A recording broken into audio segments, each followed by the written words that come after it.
And speaking of AI, more than $61 billion has flowed into data center deals this year, according to S&P Global. And what they say was a global construction frenzy. So could all of that spending make data investment the new macro hero of the economy? Joining me now is Paul Gruenwald. He is the global chief economist at S&P Global Ratings. Paul, a lot of excitement around this. How durable is it? How sensitive does this make so many different companies in the economy to even some slight fluctuations in the growth and build-out expectations of data centers?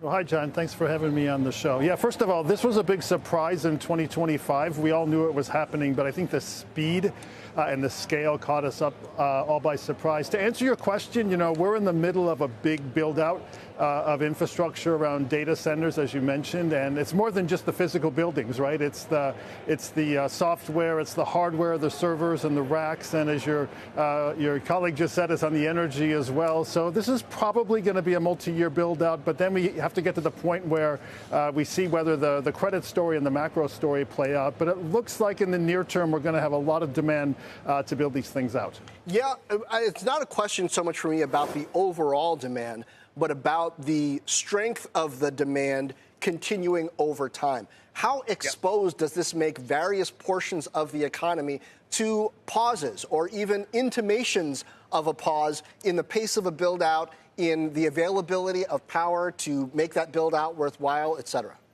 Yeah, well, the question is, where's the constraint or where's the potential choke point, right? We shifted the financing from the balance sheets of the hyperscalers onto the capital markets. We saw that big time this year. Now, another part of S&P Global, my energy colleagues are looking at maybe perhaps the energy is the binding constraint. As your colleague just said, we're looking at backup generators, maybe nuclear down the line, maybe going off grid at some point, but lots of moving parts and lots of potential blockages and choke points. But again, as of now, it looks like it's full steam ahead, but I think those would definitely be risks for us over the next couple of years. Where do you look for signs of air pockets if there is any kind of shift in the durability and overall strength of that demand?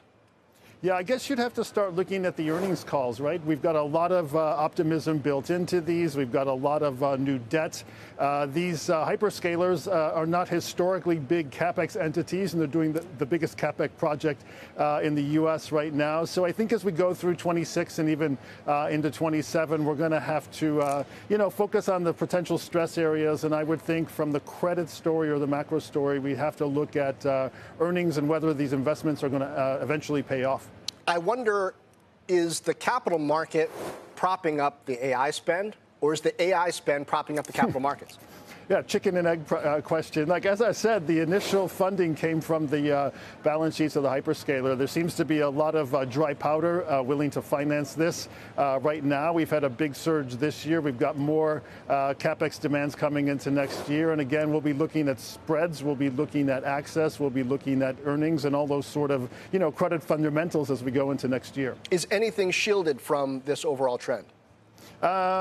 Not really. I mean, I think we would probably look at some of the hyperscalers as having better balance sheets and financials than others. But, right now it's kind of everyone in there. It's hard to distinguish between who the potential winners and, losers might be. So, again, that's kind of a macro credit story that we're following for 26. Because we were just talking about Caterpillar. Once Caterpillar's in there, I mean, normally it's ag equipment. Everybody's in, really.